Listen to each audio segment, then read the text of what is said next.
Isa po mapagpalang gabi po sa ating lahat mga kapatid. Good evening po. Ayan, and welcome po sa ating midweek service and prayer devotion, no? Sa gabing ito. And kamusta po ang lahat? Sana po ay nasa maayos na kalagayan po tayo. And wherever we are, no, sa ating pagsubaybay sa ating worship service this evening, sana po ay nasa maayos tayong kalagayan and we are all feel blessed, no? Especially that this year will soon end, no? Pero the glory of the Lord and goodness of the Lord ay totoo namang na nag-uumapaw, no? All throughout the year 2025. Amen po ba? Amen. Amen, no? And napakabuti ng ating Panginoon in all things in our life, in all aspect ng ating buhay. And napakabuti lang din na tayo ay may Diyos na siyang nabuhay dito sa mundong ito and really showed the people, no, kung ano yung dapat nating paniwalaan, sino, no, yung ating dapat paglingkuran. And of course, to let the people know the promise that He has for us. I just want to share this verse from Isaiah, no, that sabi po sa Isaiah 9:6, "For to us a child is born, to us a son is given, and the government will be on His shoulders, and He will be called Wonderful Counselor, Mighty God, Everlasting Father, the Prince of Peace." And the child is born para po sa ating lahat, mga kapatid, no? And in the middle of the week, despite all the things na nating napagdaanan, or maybe we are preparing, no, as we celebrate and remember the birth of our Lord Jesus Christ, our Savior, alam ko po, ay the strength of the Lord ay mapapasa atin pa din in the next days, in the next year. And gayon din, no, yung goodness ng ating Panginoon ay patuloy na mapapasa atin as we believe and give thanks sa ating Panginoon. Kaya this evening, mga kapatid, as we proceed, as we start our worship program, ay tayo pong lahat ay umawit ng mga papuring awit para sa ating Panginoon. Ayan. Kung ready po tayo sa ating mga Facebook na mga kapatid sa kanilang mga tahanan, no, ay mag-heart rocks nga po tayo and sing with us and give praise to our Lord. Let's sing these songs of praises and sing hallelujah para po sa ating Panginoon. Let's sing "For unto us a child is born," and the rest of the songs to give glory and honor sa ating Panginoon.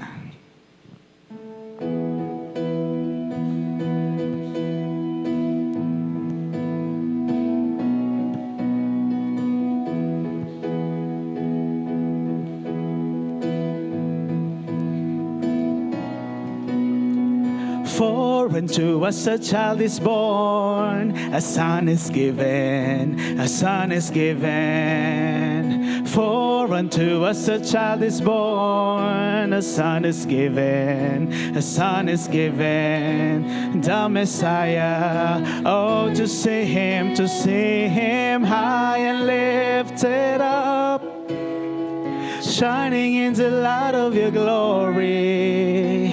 Pour out your power and love as we sing holy, holy, holy. For unto us a child is born, a son is given, a son is given. For unto us a child is born, a son is given, a son is given. The Messiah, oh, to see Him, to see you high and lifted up, shining in the light of your glory. Pour out your power and love as we sing holy, holy, holy. You are high and lifted up, shining in the light of your glory. Pour out your power and love as we sing holy, holy, holy. Holy, holy, holy. Holy, holy, holy. Holy, holy, holy. Holy, holy, holy.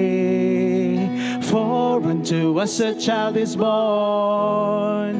Holy, holy, holy. For unto us a child is born. Holy, holy, holy. For unto us a child is born. Holy, holy, holy. For unto us a child is born. Holy, holy, holy.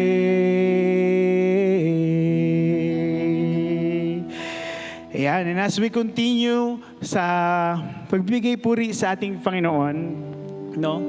Alam niyo po, whenever December comes, no, and habang patapos yung taon, ay we always remember the birth of our Lord Jesus Christ, no? Lagi naman po natin yan naaalala. But sana po sa araw-araw po ng buhay natin, we also remember how faithful our Lord God to us, no? Kung paano maging tapat yung ating Panginoon sa atin, and paano siya, no, nagpapakita ng galing, ng pagmamahal, no, yung provision sa atin. Hindi tayo nagkukulang all throughout the year, no? Ganun po katapat ang ating Panginoon. And as we continue to sing to Him, let us all be a faithful servant to the Lord, no? Ipakita naman po natin kung gaano tayo ka-faithful sa ating Panginoon, and faithful servant that adores the Lord, no? Kaya po, let's sing, "O come all ye faithful," no? And we adore you, to give thanks and adoration and glory para po sa ating Panginoon.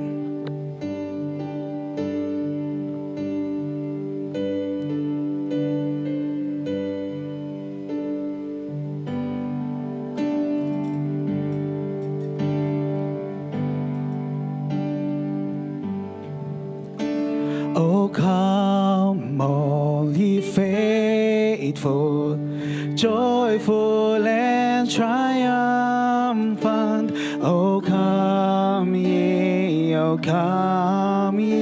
to Bethlehem. Come and behold Him, born the King of angels. Oh, come, let us adore Him. Oh, come, let us adore Him. Oh, come, let us adore Him, Christ the Lord.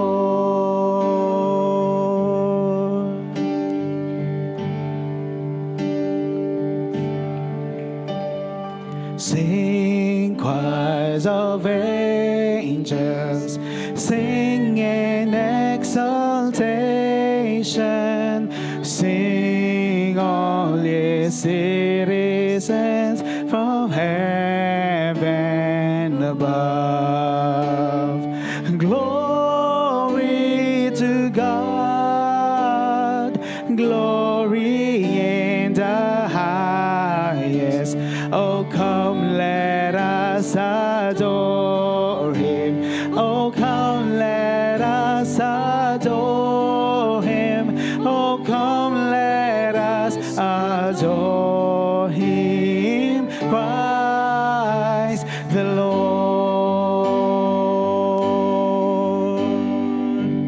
We adore you, we adore you, we adore.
Let's all pray.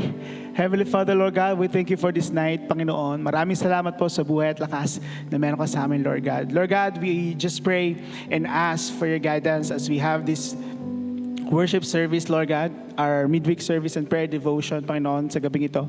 May you be the center of our focus, Panginoon, and ikaw po nawa magpaunawa sa amin in yung nais mong maibigay at maipaunawa sa bawat isa, Lord God. Panginoon, nasaan man kami ngayon, Panginoon, ikaw po nawa ang magpaintindi ng kahalagahan, Lord God, na aming pakikinig sa oras na ito. And ihanda niyo po yung puso't isipan namin as we receive your word this evening, Lord God. Again, Lord God, we thank you for your kindness, your goodness, your love, the hope that you are giving to us in every day of our lives, Panginoon. And we are here, Lord God, in every day of our lives too, na naaalalahanin yung inyong pagsilang dito sa mundo, Panginoon.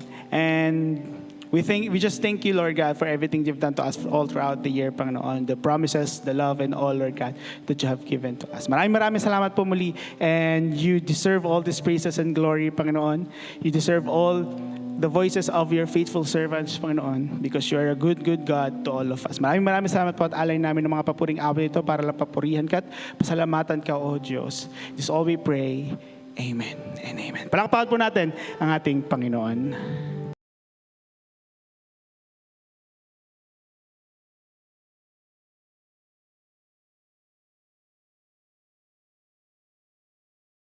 Gabi po sa ating lahat mga kapatid. And muli po, ay welcome po sa ating midweek. Online lang po tayo mga kapatid. Wala po tayong face-to-face midweek. Sapagkat alam po natin that today po ay ito po yung time for family na meron po tayo. Ito po ay bisperas ng Christmas. At we know that we are busy para sa mga gatherings po natin, individually sa bawat family po natin. But hindi naman po pwedeng mawala pa rin po yung salita ng Panginoon. Kaya despite of our preparation for Christmas and for busyness na meron po tayo, ay napakaganda pa rin po mga kapatid na makapaglaan pa rin po tayo ng oras para po sa ating Panginoon. Kaya tuloy-tuloy po tayo, and I hope yung bawat isa po sa atin na nakikinig po ngayon at nasa tahanan po or baka nasa biyahe po ay mapagpalang gabi po sa ating lahat. At nawa itong salita ng Diyos na pag-uusapan po natin ay magbigay ng paalala sa bawat isa po sa atin. Okay po. At yung pag-uusapan po natin, okay, ito po ay magbibigay ng reminder sa bawat isa po sa atin that some of us ay nakakaranas po ng paghihirap, pagsubok, or maybe ito po ay nagbibigay po sa excitement because it's Christmas, makakasama po natin yung mga family po natin. But kagaya po ng mga ilang nung mga nasabi ko po last time, ay hindi naman po lahat po ay nagiging masaya during Christmas because some of us hindi naman po nakaka-receive ng regalo or hindi po kumpleto yung pamilya. That's why possible yung ilan po sa ating mga kababayan, kapatid ay nawawalan po ng pag-asa. We feel yung tinatawag po nating hopeless. Okay, but tonight ay papaalalahanan po tayo ng Diyos that whatever the circumstances na meron po tayo, let us put our hope in God. Okay, ito po yung pag-uusapan natin. Ang title po ng ating topic is Hope in Christ. Or sa Tagalog po ay pag-asa po natin kay Kristo. Okay, so maybe for the whole year, dumating po sa pagkakataon na nawalan po tayo ng pag-asa. Okay, or humina po yung faith po natin. But tonight, nais po ng Diyos na paalalahanan po tayo na kanino po ba dapat natin ilagak o isaalang-ali yung pananampalataya na meron po tayo so that makita po natin yung totoong pag-asa na hinahanap ng bawat isa po sa atin. In the book of 1 Peter o unang Pedro, chapter 1, verse 1 to 9, dito po natin makikita na saan po ba natin dapat ibinibigay yung ating pananampalataya sa ating Panginoon para magkaroon tayo ng pag-asa. Sabi nga po sa Hebrews or Hebreo 11 verse 1, ang pananampalataya ay katiyakan na mangyayari ang ating mga inaasahan at paninindigan tungkol sa mga bagay na hindi nakikita. Okay? Where do you put your faith? Kanino po ba natin ibinibigay, isinasandig ang ating pananampalataya? That this Christmas, okay, meron po ba sa atin na malungkot? ngayong Christmas, hindi nakakaramdam ng joy. So kagaya po ng mga nakaraang pinag-usapan po natin, if we put our hope in Christ, ay magkakaroon po tayo ng pag-asa sa buhay na meron po tayo. So meron po tayong 3 bagay na pag-uusapan kung bakit sobrang halaga ng pananampalataya na ibinibigay po natin ng Diyos sa ating Panginoon upang magkaroon po tayo ng tinatawag na pag-asa. Okay, tandaan po natin, without faith, wala po tayong pag-asa. So ganun po kahalaga yung faith po natin na ibinibigay po natin kay Lord. Kaya kapag mali po yung paglalagak po natin ng pag-asa o ng ating pananampalataya, ay mawawala po talaga tayo ng pag-asa. So kailangan, meron lang nag-iisa na pinagbibigyan po natin ng pananampalataya. Walang iba kundi yung ating Panginoong Hesus. So the 3 points ay sana makita po natin yung kahalagahan po ng pag-asa at pananampalataya na meron yung bawat isa po sa atin. Okay, so una po, pag-usapan po natin yung tinatawag nating timeless faith. Okay, pag sinabi pong timeless faith, meaning po nito, ayan, having no beginning or end, eternal, not affected by time. Kapag po kasi sinabing pananampalataya, kailangan hindi po siya nawawala. Kailangan patuloy na nag-aapoy yung pananampalataya po natin. Kaya sabi ko nga po, di po ba yung last na message po natin, kay yung ating Panginoong Hesus, like this Christmas, we celebrate the essence, yung kapanganakan ng Panginoon. From very beginning, nandun pa lang siya sa prophecy yung Panginoon, hindi pa siya pinapanganak. Okay, 1,000 years ago yung nangyari po. Pero nandun pa rin yung pananampalataya ng mga tao na pinangakuan ng prophecy tungkol po sa kapanganakan ng ating Panginoong Jesus. So kailangan maging ganito rin po yung ating pananampalataya. Kung gaano kainit yung faith po natin nung beginning ng year ng 2025, kailangan at the end of this year, mainit pa rin po yung ating pananampalataya sa Panginoon. Sa Kanya pa rin nakasandig yung ating pag-asa. Basahin po natin yung mga verse po natin. Ayan. Basahin po natin yung verse 3. Ayan. I think ano po yan, verse 3, yung ano po natin, yung passage po natin. From verse 3 po siya mag-i-start. Pasalamatan natin ang Diyos at Ama ng ating Panginoong Jesucristo. Dahil sa laki ng habag niya sa atin, tayo binigyan niya ng isang panibagong buhay sa pamamagitan ng muling pagkabuhay ni Jesucristo. Ito ang nagbigay sa atin ng isang buhay, pag-asa. Okay, let's remember this mga kapatid, na ang pinakang dahilan ng ating pag-asa at pananampalataya, it is because of Christ. Because on 1 Peter chapter 3, dahil sa pagkabuhay namang muli ng ating Panginoon, ay binigyan niya tayo ng pag-asa at pananampalataya. On verse 4, sabi po ay ganito, ayan, sabi po diyan, na magmamana tayo ng kayamanang hindi masisira, walang kapintasan, at hindi kukupas na ihanda ng Diyos sa langit para sa inyo. On verse 5, sabi po ay ganito, yan. Sa pamamagitan ng inyong pananampalataya, iningatan kayo ng kapangyarihan ng Diyos habang inihintay ninyo ang kaligtasang nakahanda na ihayag sa katapusan ng panahon. This Christmas season, okay, sabi ko nga po, excited po tayo possible sa mga gifts na pwede po nating matanggap. Okay, but one of the most greatest gift na pwede nating matanggap ay walang iba kundi yung salvation na binigay ng Diyos. And actually, 2,000 years ago, binigay na po yan ng Panginoon. Yung mga regalo na nare-receive po natin this Christmas o yung mga natanggap po natin, pwede po yang masira, pwede po yang mawala, or pwede po yang makuha po sa atin. But yung pananampalataya, kung saan nandun yung ating pag-asa, ito po yung hindi pwedeng agawin ng kahit sino man po sa atin. Okay, because sabi nga po dito, if we put our hope or our faith in Christ, then meron tayong pag-asa. Because our faith in Christ is not imperishable. Okay? Ibig sabihin, ang ating pananampalataya ay hindi po nababaliwala. Okay? Hindi ito yung parang kumukupas. Okay, ito po kasi yung pananampalataya na meron po tayo. So I hope yung mga pananampalataya na meron po tayo ay nagpapatuloy po sa ating Panginoon. Hindi siya kagaya nung parang regalo na na-receive po natin na, ay, matagal na to. Okay, siguro di ko na to gagamitin.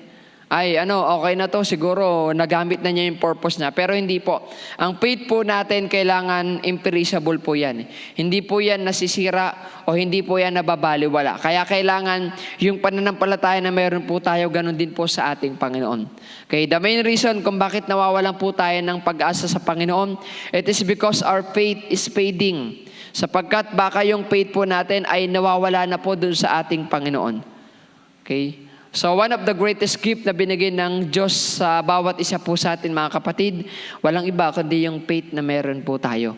Kaya kailangan mga kapatid, tuloy-tuloy lang po tayo sa ating pananampalataya sa ating Panginoon. Because our faith in Christ is uncorrupted.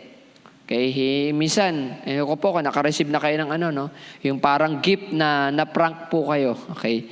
So, akala mo, excited ka, uy, maganda tong regalo, pero uy, na-prank po tayo. But the truth is, yung faith na meron tayo kay Lord, o sa ating Panginoon, it is uncorrupted. Kaya hindi ito parang biro-biro lang. Hindi tayo binibiro ng Panginoon. When we put our hope in Christ, matatagpuan talaga natin yung totoong pag-asa sa ating Panginoon. Maraming tao po ngayon ay walang pag-asa. Hindi po sila masaya, miserable yung kanilang buhay. But ang kailangan lang po talaga natin gawin mga kapatid, ay ibigay yung ating pananampalataya sa ating Panginoon. Kapag binigay natin yung faith natin kay Lord, makikita natin yung faith po natin na lumalago. It is uncorrupted. Huwag nating hayaan na mabaliwala yung pananampalataya na meron yung bawat isa po sa atin. O agawin siya ng mga bagay na meron po dito sa mundo. Kailangan ipakita natin that our faith is uncorrupted. Because yung faith natin nakasandig yung ating Panginoon. Kapag nakukurap yung faith po natin, then meaning to say, hindi talaga totally nakasandig yung faith po natin doon sa ating Panginoon. Okay, kahit yung sino man po ang lumaban po sa atin, hindi po mawawala yung pananampalataya na meron yung bawat isa po sa atin. And third po natin, sa first point po natin, our faith in Christ is unfading. Kasi yung pananampalataya dapat na meron tayo kay Lord, kailangan na hindi nawawala. Yung pagtitiwala, yung pagmamahal, yung pag-asa, kailangan hindi po nawawala yan doon sa ating Panginoon. Kasi sabi nga po sa verse po natin, sapagkat dahil sa pagkabuhay muli ng ating Panginoon, ay binigyan niya muli tayo ng buhay upang makasama siya doon sa langit na bayan. Okay? Kailangan yung faith po natin, hindi siya fading. Hindi po siya mawawala. Okay? Kailangan nandun pa rin po sa ating Panginoon, yung ating pananampalataya po sa Kanya. So may mga reason, may mga ilang dahilan kung bakit feeling natin nagpe-fade po yung faith po natin kay Lord, nakukura po yung faith po natin kay Lord, but ang pinakang kailangan natin gawin is let us fix our eyes on Jesus. Okay, tingnan po natin yung ating buong pagtitiwala sa ating Panginoon. Kaya minsan nawawala po yung faith po natin kay Lord kasi marami tayong bagay na tinitignan. Okay, tinitignan natin yung sitwasyon natin. Bakit ganito yung buhay namin? Bakit sila mas masaya? Bakit sila mas maraming handa? Bakit sila mas maraming natatanggap? Yun yung mga bagay na tinitignan po natin. Pero kung titignan po natin yung ating pagtitiwala sa Panginoon and we fix our eyes on Jesus, then hindi po magpipid yung pananampalataya na meron po tayo. Kasi lahat ng bagay dito sa mundo, nawawala po yan. Okay, that is temporary. Pero yung faith na binigay natin kay Lord, nung tinanggap po natin siya, yan po ay for eternal. That is for eternity. Kaya kailangan mga kapatid, ibigay po natin ang buong pagtitiwala natin sa ating Panginoon. Our faith must be timeless. Okay? Na lumipas man yung panahon, matatapos tong 2025, papalit yung 2026 hanggang yung mga years na dadaan pa, kailangan andun pa rin yung ating pagtitiwala sa ating Panginoon. So that makita natin yung totoong pag-asa doon sa ating Panginoon. Okay, so para magkaroon tayo ng pag-asa mga kapatid, kailangan ipakita po natin yung ating faith na hindi nawawala. Okay, so second point po natin, sabi po dito, yan, tested faith. Okay, ito naman po yung ating titignan. Yung ating pananampalataya ay natetest po yan. Kaya kailangan kapag nagkaroon ng konting pagsubok, konting problema, wag po agad susuko.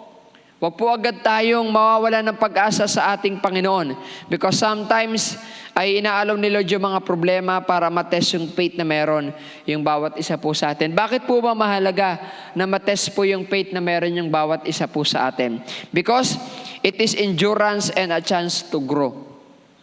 Okay. Ito po ay ating opportunity. It is our privilege para magkaroon tayo ng katatagan at magkaroon tayo ng paglago sa harapan ng ating Panginoon. So kaya po pala mga kapatid, natetest yung faith na meron yung bawat isa po sa atin para lumago yung bawat isa po sa atin. Para magkaroon tayo ng endurance. Basahin po natin yung mga next verse po natin.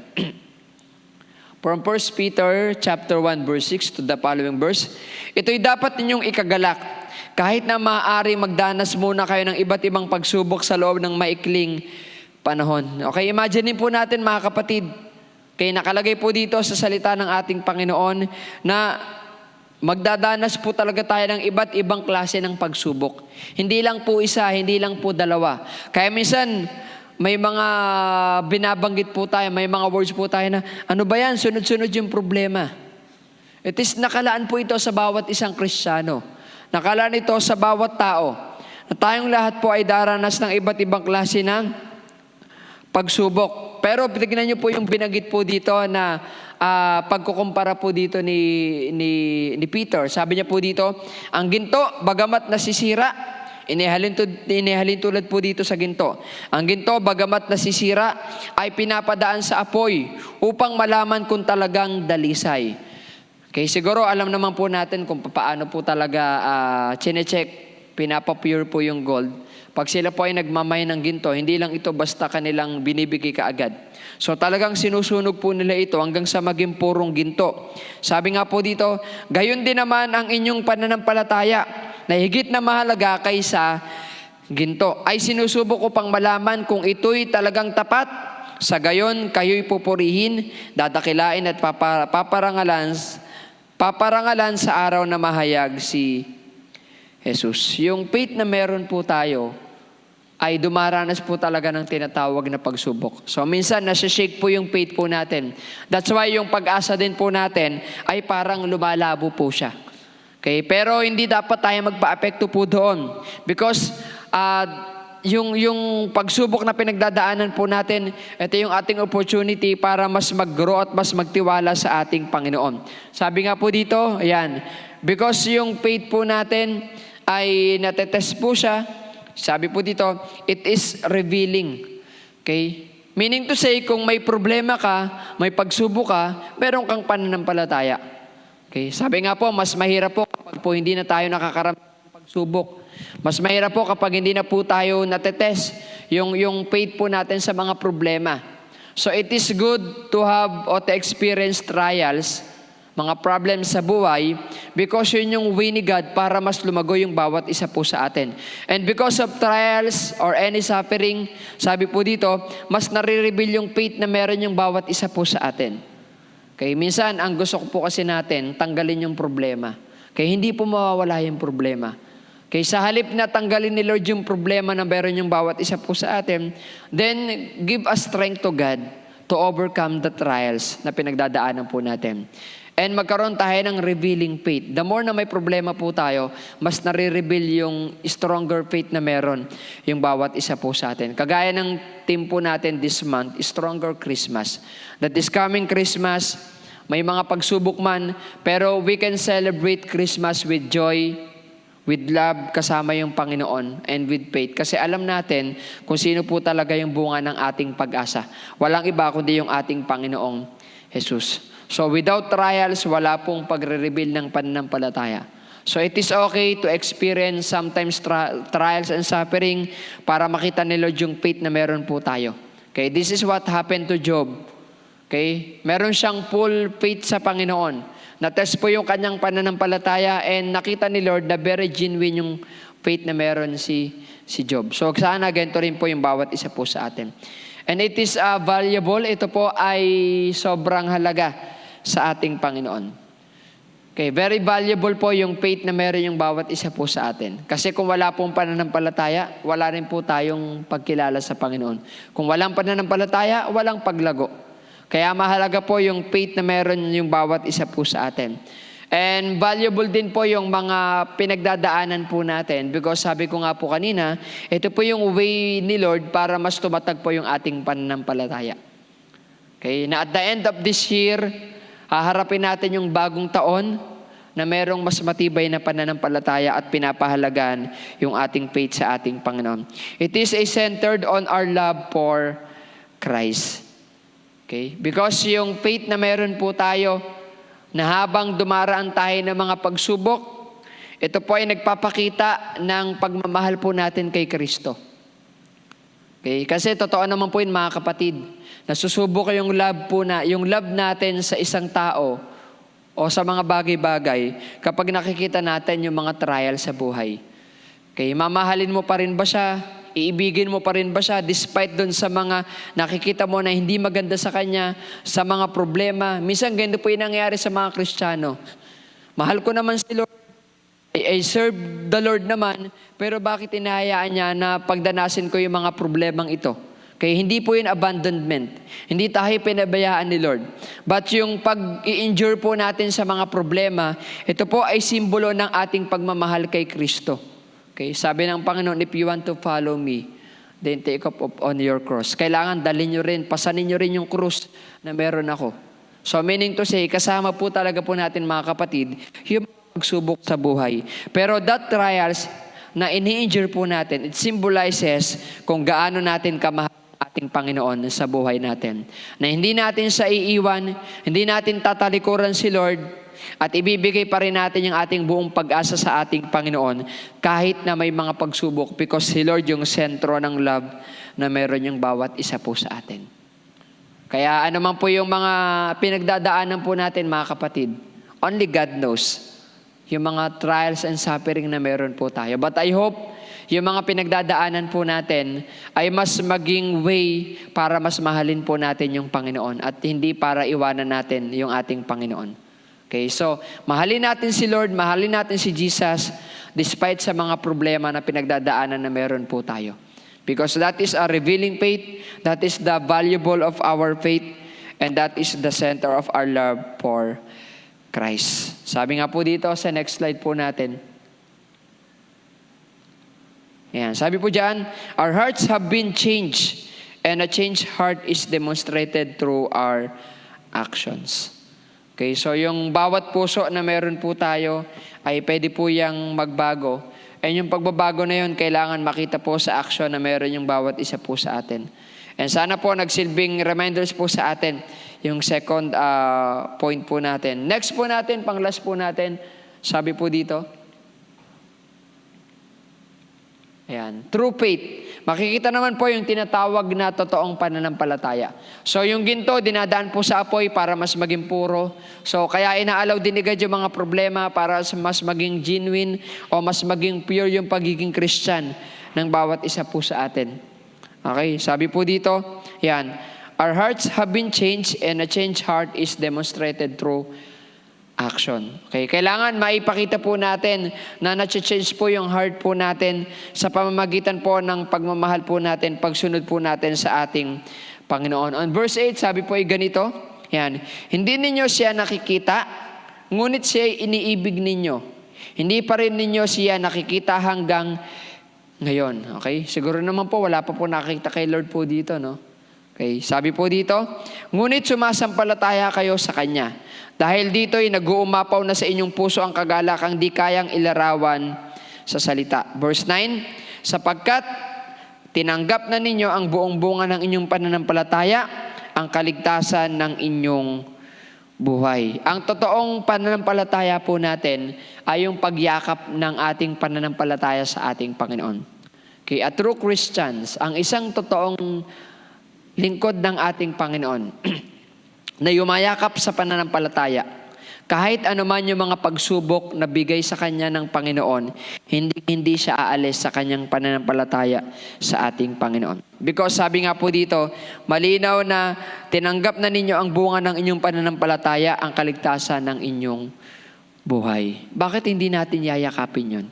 And like what I said before, kung meron man greatest gift na ibinigay sa atin si Lord, then yun yung kanyang buhay. Yun yung precious gift na binigay sa atin ni Lord. That because of Christ, we have salvation, we have eternal life. And kailangan yakapin po natin po yun.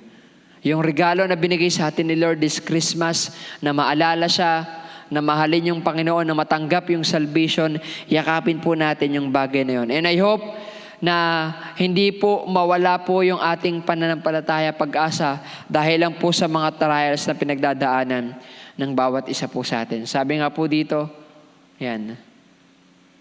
Sabi po diyan, no turning back. Kailangan hindi po tayo tumalikod sa ating Panginoon. Kasi andyan na po tayo. Nayakap na po natin yung Panginoon. Tinanggap na natin yung ating Panginoon. Kaya wag nating hayaan na mawalan tayo ng pag-asa hanggang sa dumating sa pagkakataon na tumalikod po tayo sa ating Panginoon.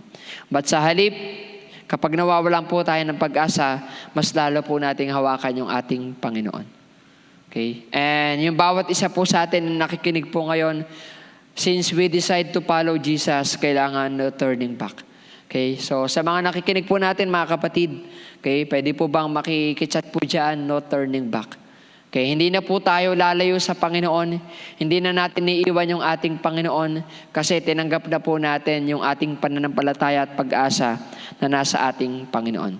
So sabi nga po sa isang kanta, I have decided to follow Jesus, no turning back. Okay, ganito rin po yung ginawa ng mga disciple ng ating Panginoon. Although dumating sa pagkakataon na nawalan po sila ng pag-asa. Because nung namatay si Jesus, nagkanya-kanya po sila. Pero nung nakita ulit nila yung Panginoon, nabuo po ulit yung kanilang pag-asa. And I hope ganito rin po yung bawat isa po sa atin. Kaya na minsan may mga pagsubok po tayong pinagdadaanan na medyo mawawala po yung ating pag-asa. Or baka possible, kagaya po ng mga disciple, medyo mawala rin po tayo sa path na gusto ng ating Panginoon. Pero sana mas piliin pa rin natin bumalik sa ating Panginoon. Kasi hindi na po natin dapat talikuran yung pananampalataya na tinanggap po natin mula sa ating Panginoon. So, no turning back. So, because no turning back, then we need to continue in Christ. Continuing in Christ. Magpatuloy po tayo sa ating Panginoon. Okay? Kagaya ng sinabi ni Pablo, ang buhay nating mga Kristiyano ay parang isang takbuhan. Okay? Takbuhan. Hindi mahalaga kung ilang beses kang nadapa, kung ilang beses kang tumumba, o kung gaano kakabagal.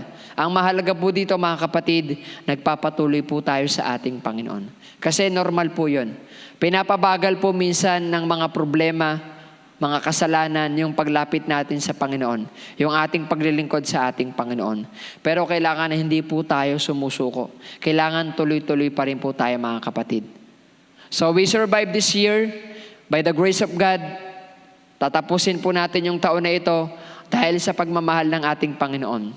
And as we end this year 2025, papasok yung next year, sana po sabay-sabay pa rin po nating i-declare that we will follow Jesus. Susundin natin yung ating pananampalataya at aasa po tayo sa ating Panginoong Jesus. Although, sabi po sa ating conclusion, following Jesus is not easy, but it is always worth it. Ito po palagi yung aking isinisink sa mind ko. Every time na feeling ko nawawala yung nagpipid yung faith ko, every time na ang daming pagsubok, parang nawawala yung pag-asa, lagi kong sinasabi na hindi naman kasi talagang mabilis sumunod sa Panginoon. It is not easy to serve God. And hindi rin mabilis na yung mga ginagawa po natin para sa ating Panginoon. Pero isa lang po yung sinasabi ni Lord, it is always worth it. Okay, bago mo makamit yung gantimpala, bago mo makamit yung pinakang maganda at masayang buhay, kailangan mo munang pagdaanan yung mga hirap.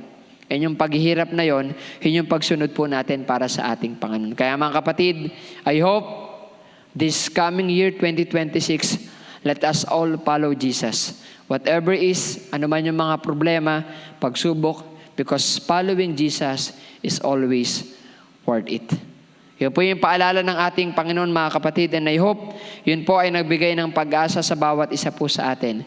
Pag-asa na hindi mawawala at pag-asa na palagi nating ibibigay sa ating Panginoon. Ayun, muli po, Merry Christmas po sa ating lahat and enjoy po natin yung Christmas po natin, New Year po natin, kasama po yung ating pamilya at yung ating Panginoon. And tuloy-tuloy po tayo sa ating mga short announcement. So una po mga kapatid, this coming Sunday, Sunday service po natin. And muli po, remind po natin that this coming Sunday, corporate lang po tayo. We have one service, morning lang po and wala po tayo sa hapon. Pero same date, same time pa rin po yan, 9 a.m. Sana maka-attend po tayo. Okay, and next po natin sa ating balita ay meron po tayong nightlight. This coming Friday, live on Facebook po yan. Sana maka-attend po tayo at makapakinig din po tayo ng salita ng ating Panginoon. So sa mga kabataan po natin, they have CYF o we have CYF. At alam ko, yun na rin po yung year-end Christmas fellowship ng mga kabataan po natin. This coming Saturday, same time po yan, 4 p.m. So sa mga lahat ng youth, ay sana maka-attend po tayo para po sa fellowship na gagawin po natin para po sa ating Panginoon. So that is our announcement mga kapatid. And I hope, ayan, o nga po pala mga kapatid. So we have prayer breakfast this coming Saturday, same time, 7 a.m. At saan natin kaya ito gagawin, Brother Dave? Ayan, i-announce na lang po natin po yung date po natin, yung venue po natin. So I hope stay tuned po tayo sa announcement po natin. Maybe this coming Friday ay ma-announce po natin yung final venue po natin para sa ating prayer breakfast. So yun lamang po mga kapatid, kung wala na po, let us all pray. Ama naming Diyos na makapangyarihan sa lahat, Lord, salamat po sa oras pang ito. Salamat muli, Lord, sa pagkakataon na binigyan niyo po sa amin to remind us, Lord God, na magpatuloy po sa inyo. Na bagamat yung faith po namin, Lord, minsan nasishake dahil sa mga problema, pero patuloy pa rin kami maglilingkod po sa inyo, Panginoon. That our faith ay mas maging stronger, Lord God, sa pagkilala po sa inyo. Maraming salamat, Lord God, at tulungan niyo po kami, Lord, na harapin yung mga pagsubok. Hindi lang po ngayong pa-end ng year, Lord God, kundi sa susunod na taon, Panginoon, ay sama-sama kaming susunod, maglilingkod po sa inyo. Lord, may lang kami mga kapatid na may mga pagsubok. Yakapin niyo po sila, Panginoon. Bigyan niyo po sila ng kalakasan. Yung ilan sa amin, Lord God, may mga physical na karamdaman. Lord, pagalingin niyo po sila. At Lord, nawa po sa mga needs po nila. Kayo po yung patuloy mag-provide financially, Lord God. Sa mga doktor na kailangan po nila, mga gamot ay makatulong para sa kanilang mabilis na paggaling, Panginoon. Maraming salamat, Lord God. And as we celebrate, Lord God, this Christmas season, Lord God, alalahanin ka namin itong New Year, Panginoon. Makita namin, Lord, mag-celebrate kami para po sa kadakalaan niyo po sa buhay ng bawat isa po sa amin with our family, Panginoon. Maraming salamat, Lord, kasi hinayaan niyo po kami, Lord, na masurvive yung taon na ito kasama ka, Panginoon, na maglilingkod para po sa inyo. And Lord, as we end this midweek po namin, Lord God, gabayan niyo po kami, Panginoon, sa mga pauwi po sa kanilang mga tahanan ng probinsya, Lord God, ingatan niyo po sila. At sa mga pangangailangan po namin, Lord God, kayo po yung patuloy na mag-provide. Salamat, Panginoon, patuloy ka namin pinupuri at pinapasalamatan sa pangalan ni Jesus. Amen. God bless po sa ating lahat mga kapatid and see you po sa next midweek po natin.